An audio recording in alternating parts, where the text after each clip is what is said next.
बोल जयकारा बोल मेरे श्री गुरु महाराज की जय। बोल श्री परमहंस दयाल जी महाराज की जय।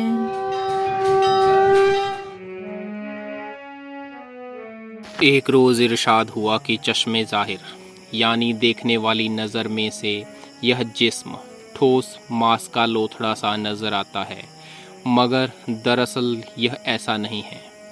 अगर खुर्दबीन से देखा जाए तो मालूम होगा कि एक मुरब्बा इंच जगह के अंदर हज़ारों बल्कि लाखों सुराख हैं।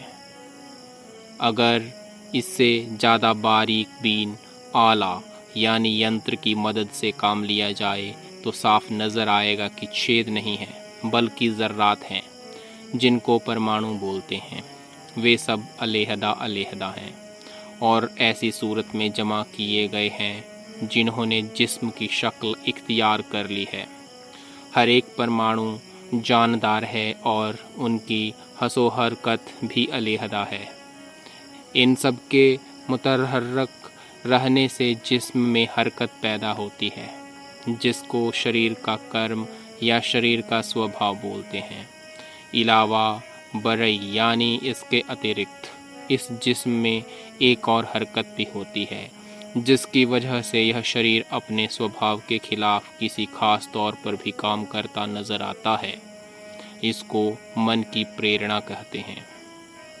इसकी मिसाल इस तरह पर समझनी चाहिए, जैसे कि भेड़ें जंगल में चरने जाती हैं तो एक तो अपनी खुशी से इधर उधर चरती फिरती हैं, दूसरे चरवाहा उनको जिधर ले जाना चाहता है हाँक कर ले जाता है। पहली हालत को कद्र कहते हैं, यानी जिस तरफ वे जाना चाहें उसमें कादिर हैं, और दूसरी हालत का नाम जब्र है, यानी उनको मजबूरन ख़ास तौर पर काम करना पड़ता है। चला था काबा की सिमत को मैं, तो मैं कद में हुआ गुजारा, खुला ये उस वक्त राज मुझको, किसी के मैं इख्तियार में हूँ। यानी मैं काबा की ओर चला था पर मधुशाला में जा पहुँचा हूँ। स्पष्ट होता है कि मेरा अस्तित्व किसी और के बस में है, मगर फ़कीरों के नज़दीक मजबूरन काम करने का नाम जब्र नहीं बल्कि रज़ा व तस्लीम का खूगर यानी अभ्यस्त होना और नफस पर सब्र करना यानी शरणागति भाव को सब्र कहते हैं।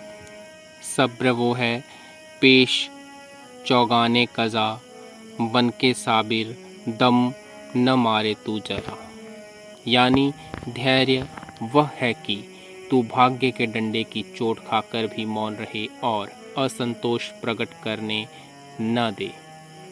जीवन मुक्त महात्मा अखिरुल्लाह जिक्र यानी अंत में जिसका उल्लेख हुआ मंजिल को तय कर लेते हैं, और विदेह मुक्त पुरुषों में दोनों क्रियाओं का अभाव हो जाता है। अब यह ख्याल पैदा होता है कि जिसमें मन और शरीर पर दोनों क्रियाओं का अभाव हो वह तो जड़ से पदार्थ हुआ, लेकिन ऐसा नहीं होता, बल्कि उनकी मिसाल चिराग और सांप के मणि की सी समझनी चाहिए। जैसे जब तक चिराग में तेल और बत्ती होती है उस वक्त तक प्रकाश रहता है, उन दोनों या दोनों में से एक का अभाव होने से अंधेरा हो जाता है। इसी तरह पर जब तक प्रारब्ध और संचित कर्म रूपी तेल और बत्ती मौजूद रहते हैं उस वक्त जीवन मुक्त महात्मा की चेष्टा रहती है और क्रिया दिखलाई पड़ती है। जब कर्म व्यतीत हो जाते हैं उसके शरीर का भी अभाव हो जाता है। सांप की मणि बिना तेल और बत्ती के प्रकाश स्वरूप होती है और उसमें कोई क्रिया नज़र नहीं आती। इसी तरह से विदेह मुक्त पुरुष दोनों तरह की क्रियाओं से रहित भी प्रकाश रूप रहते हैं। इस वक्त एक साहब ने अर्ज यानी निवेदन किया कि निष्क्रिय और प्रकाश रूप यह तो परमात्मा की तारीफ है, तो क्या सांप की मणि परमात्मा से निस्बत रखती है? तो श्री महाराज जी ने फरमाया कि दृष्टांत का एक अंश लिया करते हैं, सर्व अंगों को लेने से मतलब हासिल नहीं होता। फिर परमात्मा से उसकी मुनासिबत यानी समता उपमा दुरुस्त भी है, मगर देश और काल का फ़र्क तो जाहिर है। अब जिस तरह से पिंड यानी जिस्म में जो ब्रह्मांड का नमूना है दो ताकतें काम करती हैं, उसी तरह से ब्रह्मांड का हाल समझो। वहाँ इंसान का मन बमंजिला जिस्म के है और परमात्मा की ताकत जिसको ब्रह्म कहते हैं बमंजिला मन के हैं। इसलिए कहते हैं कि तमाम अजसाम यानी शरीर और यह सब पसारा मन रूप है। जिस तरह से जिस्म की हरकत खुद ब खुद होती है, उसी तरह से इंसान भी फेल यानी कर्म करने पर मुख्तार है।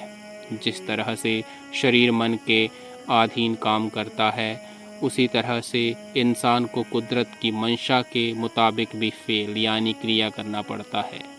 अब मजबूरन फेल करना या रज़ा व तस्लीम के मैदान में डेरा डाल देना, यह बात दूसरी है। इसमें दो की जगह एक ही रह जाता है। बोलो जयकारा बोल मेरे श्री परमहंस दयाल जी महाराज की जय।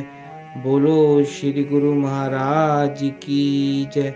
बोलो सांचे दरबार की जय।